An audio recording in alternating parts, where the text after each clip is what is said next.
Palang Biru, kembali lagi bersama kami di Bincang Sehat, bincang-bincang seputar kesehatan. Kali ini bersama saya Kinan yang akan menemani Anda 30 menit ke depan. Dan tentunya saya tidak akan sendiri, karena di samping saya sudah hadir dokter spesialis penyakit dalam Rumah Sakit Palang Biru Gombong, yaitu Dr. Umi Wahyudi Sangada, SPPD. Halo dokter, apa kabar? Alhamdulillah baik. Sehat ya dok? Iya. Sehat. Ini tema kita kali ini menarik nih dok, karena mungkin relate gitu ya dengan orang-orang di sekitar kita, mungkin pernah mengalaminya atau bahkan kita sendiri pernah mengalaminya gitu. Jadi sudah siap ya dok ya untuk berbagi sharing dengan kami semua. Sudah. Tapi sebelum itu saya mau mengingatkan untuk sobat Palang Biru di rumah, jika nanti ada pertanyaan yang disampaikan, silakan komen di kolom komentar karena nanti akan dijawab langsung oleh Dr. Umi. Nah, nanti juga akan ada 3 orang audiens beruntung yang akan mendapatkan voucher pulsa dan masing-masing senilai Rp25.000. Nah, kita langsung aja nih dok ke tema kita kali ini, yaitu nyeri sendi karena asam urat. Tapi sebelum kita bahas asam urat itu lebih jauh, saya mau nanya dulu nih dok, asam urat itu sebenarnya apa sih dok? Asam urat. Yang ditanya itu penyakit sendi karena asam urat atau asam uratnya sendiri? Asam uratnya sendiri itu apa? Jadi asam urat itu sebenarnya secara fisiologis itu ada dalam tubuh kita ya, karena itu merupakan hasil dari pemecahan asam nukleat. Jadi di inti sel itu kan ada namanya asam nukleat. Nah, itu hasil pemecahannya salah satunya ini asam urat. Jadi ya secara fisiologis memang ada asam urat dalam tubuh, cuman kadarnya yang berbeda-beda. Jadi kalau terlalu banyak itu akan penumpukan gitu dok ya. Jadi menyebabkan nyeri sendi gitu asam urat. Jadi kan memang ada di dalam tubuh kita, tapi jika porsinya terlalu banyak itu akan mengalami penumpukan begitu dok. Iya, jadi ada kondisi di mana terlalu tinggi kadarnya ya, di dalam darah yang nanti jadinya menimbulkan gejala. Seperti nyeri begitu ya. Salah satunya itu. Nah, faktor penyebab dari penumpukan itu apa dok? Atau mungkin dari makanan atau gaya pola hidup kita yang kurang sehat atau bagaimana dok? Jadi asam urat itu namanya ada dalam tubuh ya, tingginya itu bisa karena produksinya yang berlebihan, bisa juga karena ekskresinya, maksudnya pengeluarannya yang terhambat. Jadi kan dikeluarkan secara normal oleh ginjal ya. Kalau misalnya fungsi ginjalnya berkurang atau menurun, otomatis jadi ekskresinya terganggu, maksudnya pengeluarannya terganggu, akhirnya kan menumpuk di dalam tubuh gitu. Nah ini dok ada mitos nih dok, katanya kalau kita makan sayuran hijau seperti daun singkong, bayam, itu merupakan penyebab utama terjadinya asam urat. Itu benar atau salah dok? Tidak sepenuhnya benar ya. Jadi ada makanan-makanan tertentu yang itu memang tinggi purinnya. Jadi purin nanti yang hasil akhir metabolismenya itu menjadi asam urat. Ada beberapa makanan, tapi terutama dari hewani itu yang kadar purinnya tinggi. Tapi kalau sayuran itu kebanyakan malah rendah. Tapi ada beberapa memang sayuran yang kandungan purinnya tinggi, seperti kembang kol ya, kemudian bayam, jamuran gitu ya dok ya. Iya. Sekarang nih rata-rata sayuran hijau itu rendah purinnya. Yang banyak itu biasanya dari hewani, seafood gitu mungkin ya. Seafood, kemudian jeroan itu banyak sekali. Berarti itu memang harus penderita asam urat itu dihindari gitu ya dok, makan-makan seperti itu. Atau dan mungkin ada makanan yang sebaiknya dianjurkan dok untuk penderita asam urat. Kalau ya secara sehat aja ya, makan makanan ya sewajarnya. Yang penting yaitu menghindari yang kira-kira meningkatkan produksi purin. Kayak seperti makanan-makanan yang manis itu kan banyak mengandung fruktosa biasanya. Itu hasil akhir metabolisme juga menjadi purin, menjadi asam urat. buah-buahan tertentu yang manis sekali seperti mangga ya, kalau yang manis, kemudian nangka itu juga nanti meningkatkan asam urat. Nah, terus kan karena kita udah masuk, sebelumnya saya mau ngecek dulu untuk audiens yang sedang menonton kita di rumah, apakah suara kita sudah jelas?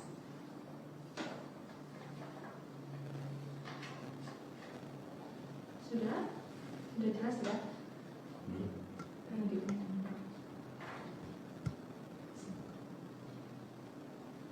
Komen di kolom komentar. Coba untuk audiens yang sedang menonton, coba suara kita sudah jelas atau belum ya? Coba komen di kolom komentar. Nah, sambil kita lanjut nih ya dok ya, kan karena tadi kita udah masuk ke mitos atau fakta. Nah, ada satu mitos lagi nih dok. Katanya asam urat itu lebih mudah menyerang kaum pria. Itu mitos atau fakta dok? Iya, memang rata-rata menderita penyakit sendi karena asam urat itu memang laki-laki. Oh gitu. Tapi bisa juga menyerang perempuan, terutama wanita yang menopause. Ya. Nah, asam urat itu kan penyebabnya banyak itu yang genetik. Oh, jadi keturunan gitu ya? Ya, jadi ada kelainan enzim atau memang gangguan molekuler yang mengganggu metabolisme asam urat itu. Ini yang susah dikendalikan. Walaupun mungkin sudah mengurangi makan makanan yang tinggi purin. Dan itu banyak juga genetiknya memang diderita oleh laki-laki. Oh, pria gitu ya. Tapi bukan berarti kaum wanita juga bisa terhindar gitu ya dok ya dari asam urat. Kita juga harus menjaga pola makan gitu ya dok ya. Karena ya itu tadi genetik gitu ya, jadi bisa menurun juga ke wanita. Jadi ada yang penyebabnya primer itu genetik biasanya ya. Yang kedua itu sekunder itu didapat mungkin karena penyakit lain, konsumsi obat-obatan tertentu karena sakitnya itu juga bisa. Terus makan makanan yang mengandung tinggi purin. Tapi kalau yang sekunder, kalau penyebab utamanya nggak ada ya nggak muncul. Kalau yang primer, walaupun kadang kita sudah mengendalikan konsumsi makannya, kemudian sudah menambahkan obat juga untuk menurunkan asam urat, kadang-kadang masih tinggi juga. Ya. Berarti tergantung juga ya dari orangnya gitu ya dok ya. Nah, kan karena semua orang nih bisa kena ya dok. Jadi pengen tahu tuh dok, ada nggak sih gejala-gejala atau tanda-tanda awal pada saat kita akan mengalami asam urat itu dok? Oh iya. Jadi tidak semua peningkatan asam urat itu akan menimbulkan gejala. Salah satu akibat dari tingginya asam urat itu adalah penyakit sendi. Salah satunya itu penyakit sendi. Biasa disebut GOUT gitu ya, atau pirai. Itu penyakit sendi karena asam urat. Gejalanya itu khas, biasanya nyerinya berpindah-pindah. Kemudian ada tanda radang yang jelas. Yang pertama itu biasanya bengkak, nyeri, kalau diraba panas sendinya. Itu tuh terjadi karena adanya penumpukan kristal monosodium urat. Itu ya, jadi asam urat yang tinggi itu penumpukannya menjadi kristal yang biasanya di sendi-sendi itu menimbulkan rasa nyeri yang hebat. Nah itu apa? Kan tubuh manusia itu kan terdiri dari banyak sendi gitu ya dok ya. Kira-kira itu yang paling berisiko itu sendi yang bagian mana dok? Kalau yang khas dari penyakit sendi karena asam urat ini, GOUT ini adalah sendi jempol kaki ya, jempol kaki. Tapi kemudian bisa meluas juga, bisa berpindah juga ke lutut, pergelangan tangan maupun kaki, sama siku. Itu yang sering. Itu yang paling sering begitu ya dok ya. Iya. Kalau sekedar pegel-pegel nggak mesti itu karena asam urat. Gitu. Tapi bisa jadi pas dicek asam uratnya juga tinggi. Mungkin habis makan makanan tertentu yang tinggi purin gitu ya. Gitu yang tadi sudah disebutkan oleh dokter, ada seafood, sayuran seperti bayam gitu ya dok ya. Iya. Nah kan ada fase asam urat tuh dok, dari ringan, sakit sampai kayak sembuh gitu dok. Itu kira-kira apakah bisa sembuh total atau bisa kembali lagi dok? Memang ada fase-fasenya ya untuk penyakit asam urat ini. pada awalnya biasanya tinggi, walaupun sudah tinggi kadang belum menimbulkan gejala. Terus nanti suatu waktu akan terjadi suatu serangan akut, namanya flare ya, mungkin serangan akut, tahap akut itu yang tadi ditandai dengan gejala nyeri sendi yang hebat sampai biasanya tuh muka kemerahan itu. Nah, kadang-kadang itu beberapa hari berlangsung akan mereda sendiri. Iya. Nah, yang kedua adalah tahap interkritikal. Jadi kayak fase tidak ada gejala gitu. Biasanya kayak sudah sembuh itu bisa sampai 2 tahun. Walaupun nggak mesti ya, bervariasi 6 bulan sampai 2 tahun. Nanti bisa timbul gejala lagi. Nah, kalau yang sudah kronis, ada tahap kronis itu muncul seperti benjolan-benjolan di sendi-sendi itu. Namanya topus ya. Kalau sudah terjadi benjolan di banyak sendi bukan agak lagi sulit untuk mengendalikannya lagi, dan itu mudah terjadi luka. Jadi pasiennya biasanya sering merasakan nyeri sendi yang terus-menerus gitu. Nah, ini dok, sudah ada beberapa pertanyaan yang masuk dari sobat Pelamil di rumah yang sedang menonton. Yang pertama dari Risasa 2, dok, apa penderita DM pasti memiliki risiko lebih besar untuk sakit ginjal, dok? Bisa langsung dijawab, dokter? Ini agak lain ya. Iya. Ya, diabetes mellitus itu memang yang kita yang kita manage ya. Kenapa disarankan agar gulanya jangan tinggi, kemudian berobat rutin, makan dietnya juga diatur. Itu memang untuk menghindari komplikasi dari diabetes. Komplikasi yang tidak kelihatan ya, itu komplikasi mikrovaskular. Jadi menyerang pembuluh-pembuluh darah kecil. Nah, terutama yang diserang di mana? Di mata, ginjal, sama pembuluh darah perifer gitu ya.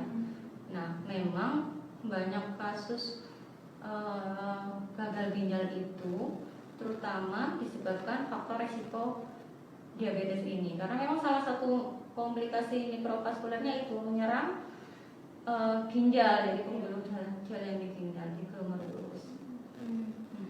Jadi begitu ya tadi Mbak. Jadi memang dibanding sakit yang tidak sakit DM sama DM, resiko untuk terkena ginjal lebih besar yang sakit itu terkena DM.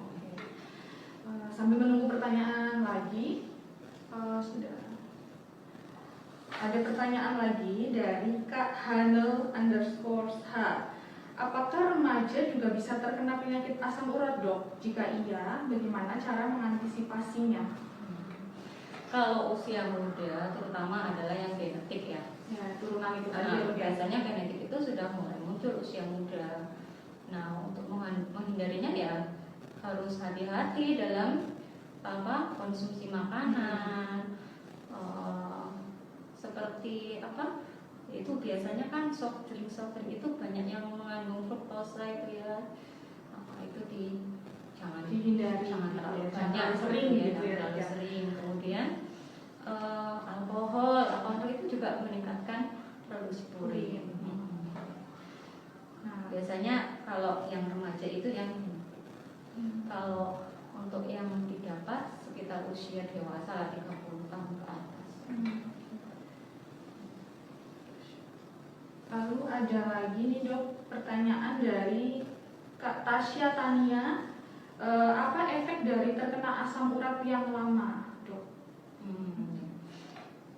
Itu tadi ya, jadi ada tahap kronik. Tahap kronik dari penyakit GOUT itu timbulnya topus, benjolan-benjolan di sendi-sendi. Yang itu ya merusak sendi. Sampai bahkan luka tadi ya dok ya? Bahkan lukanya sulit sembuh. Dan selain merusak sendi, mengubah bentuk. Jadi secara estetika juga ya tidak bisa kembali gitu. Untuk operasi benjolannya banyak sekali gitu ya. Terus yang kedua juga bisa mengakibatkan sakit ginjal, gagal ginjal, namanya nefropati oral. Jadi gagal ginjal yang disebabkan oleh hiperuricemia. Terus batu ginjal juga bisa disebabkan oleh asam urat yang tinggi. Berarti memang dari asam urat itu bisa menyebar gitu ya dok, menjadi penyakit lain yang lebih mungkin malah lebih parah gitu ya dok ya? Iya bisa, kalau tidak bisa kendalikan. Berarti memang harus ditangani gitu ya dok ya, jangan dianggap sepele gitu kan ya. Terus kan tadi kita sudah sampai di gejala ya dok. Apakah ada kiat-kiat dok pada saat kita mengetahui ada gejala awal gitu kan, kiat-kiat menangani sendiri gitu dok? Apa memang harus berobat ke dokter itu atau gimana dok? Ya kalau tahap awal ini kasusnya sudah diketahui asam uratnya tinggi atau belum? Belum gitu kan tadi baru gejala gitu kan. Biasanya gejalanya apa? Nyeri sendi gitu, ya. pegel-pegel. Kalau nyeri sendi yang khas asam urat kan terasa panas, bengkak, itu istirahat dulu ya, jadi harus istirahat dulu. Kemudian kalau terasa hangat bisa dikompres dengan air dingin selama 20 menit, terus agak diangkat ya, itu mungkin akan mengurangi nyerinya. Boleh dibantu dengan obat pereda nyeri seperti paracetamol juga bisa. Cuman kalau nyerinya tidak tertahan ya langsung ke dokter aja cari gitu. pertolongan. Nah, kan ada tuh penderita asam urat yang lebih memilih untuk pengobatan herbal. Itu menurut pandangan dokter itu bagaimana dok? Ya, penderita asam urat ini yang gimana? Yang sudah mengetahui kalau dia punya penyakit asam urat, tapi lebih memilih untuk pengobatan herbal kayak jamu gitu dok. Ya memang kalau pengobatan herbal saya sendiri tidak bisa banyak komentar ya untuk keamanannya dan sebagainya. Apakah obat herbal itu mengandung banyak fruktosa atau enggak? Itu harus masing-masing melihat sendiri. Jangan sampai kita udah banyak minum ternyata tidak berefek juga gitu ya. Malah menambah beban organ yang lain juga di sana, entah itu livernya, ginjalnya, lambungnya gitu. Nah, saya mau tanya nih dok, kalau kan dari asam urat itu apakah bisa, kan tadi ada penumpukan, bisa tersumbat begitu ya dok ya, berarti kan itu mengaruh juga nggak dok ke jantung gitu? Kalau jantung enggak, itu biasanya ke ginjal. Jadi nanti ada proses asam basa tubuh yang mempengaruhi terjadi kristal gitu. Tapi kalau biasanya malah pasien-pasien dengan sakit jantung itu kadar asam uratnya kadang-kadang cenderung lebih tinggi karena salah satu pengaruhnya karena biasanya minum obat diuretik. Salah satu pengaruhnya bisa menimbulkan asam urat. Yang menimbulkan zat asam urat tadi jadi tinggi gitu ya dok ya? Iya, karena kan ekspresinya. Dan ada pertanyaan masuk lagi nih dok dari Pak Suhardi Gatot. Dokter, mengapa ada orang yang mudah terkena asam urat dan ada yang tidak? Begitu dok pertanyaannya, boleh dijawab dokter? Ya, ini terkait dengan yang pertama faktor genetik itu tadi ya, jenis kelamin ya, jenis kelamin laki-laki lebih mudah menderita asam urat, terus genetik, terus penyakit-penyakit tertentu seperti diabetes, jantung, terus ini pasien-pasien dengan keganasan darah misalnya seperti leukemia, polistemia, itu kan tinggi siklus pemecahan sel-sel darah putihnya itu asam uratnya tinggi. Jadi memang banyak dipengaruhi multifaktorial kalau asam urat itu ya. Iya. Mungkin ada pertanyaan lagi yang sudah masuk dari Kak Hanha lagi. Kenapa wanita lebih terserang asam urat setelah menopause dok? Apakah karena hormon? Gitu pertanyaannya. Iya, memang cenderung karena hormon estrogen terutama ya. Itu. Oke, nah kayaknya seru banget nih dok. Pembahasan kita mengenai asam urat karena mungkin sering gitu ya, semua orang pernah mengalami asam urat bahkan gitu ya kayaknya. Dan sampai waktunya kita nggak berasa nih dok, sudah 30 menit berlalu. Mungkin kita akhiri dulu pembahasan kita kali ini dan akan dilanjutkan nanti di lain kesempatan dengan topik yang berbeda, yang lebih menarik lagi tentunya. Oke, nah mungkin dari sobat Palang Biru yang tadi pertanyaannya belum sempat terjawab, boleh langsung aja nanti konsultasi ya ke Dokter Umi pada hari Senin, Rabu, dan Jumat pukul 15.00 waktu Indonesia Barat. Dan ini kita umumin nih, ada beberapa audiens beruntung yang akan mendapatkan voucher pulsa. Yang pertama ada Risa Sadua, dan yang kedua Tasya Tania 3150 dan Suhardi Gatot. Nah, untuk username yang disebut tadi silahkan DM ke Instagram kita karena nanti akan diproses pemberian voucher pulsanya. Nah, terima kasih Dokter Umi karena sudah mau bergabung dengan kami membahas tentang asam urat atau nyeri sendi. Mungkin dari dokter ada pesan-pesan yang ingin disampaikan untuk sobat Palang Biru yang sampai saat ini masih mengalami pandemi COVID-19, dokter. Ya, untuk pandemi COVID apa? Tentang apa? Asam urat juga boleh. Ya, yang jelas ini. Jadi penyakit asam urat itu tidak mudah ya, maksudnya tidak mudah mengendalikan. Juga jangan digampangkan oh ini karena asam urat. Nah, itu. Jadi penyakit sendi itu banyak penyebabnya. Memang salah satunya karena asam urat. Kalau misalnya belum pernah cek kayak gitu ya, ini karena asam urat ya, belum tentu gitu ya. Jadi ya sebaiknya kalau mau tahu Lebih baik cek cek asam itu urat aja. ya. Yang kedua terkait pandemi ya. Pandemi memang masih berlangsung. Pasien-pasien COVID juga masih banyak yang dirawat, walaupun akhir-akhir ini mungkin gejalanya tidak seberat tahun lalu, tapi ada juga yang berat. Jadi kita tetap hati-hati, tetap prokes, jaga yang terutama menjaga kita dan keluarga kita. Jadi prokes tetap berlaku ya, walaupun mungkin gejalanya nggak seberat dulu, cuman ya tetap harus hati-hati karena ada juga yang mengalami gejala berat. Oke, terima kasih dokter. Saatnya kita pamit, sampai jumpa di Bincang Sehat volume selanjutnya. Terima kasih, semoga bermanfaat.